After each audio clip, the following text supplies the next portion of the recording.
ફાર્મો GK funday યોગ્ય બીજ સંભાળન ઉચ્ચ અંકુરણ દરમાં મદદરૂપ બને છે. સમાન અંકુરણ અને બીજજન્ય રોગોમાં ઘટાડો થાય છે.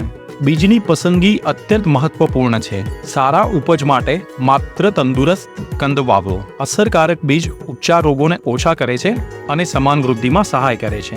આજે સારી તૈયારી કરવી આવતીકાલે વધુ સારા પરિણામ આપે છે. ખેતીના દરેક પગથિયે ગુણવત્તાને પ્રથમ સ્થાન આપો.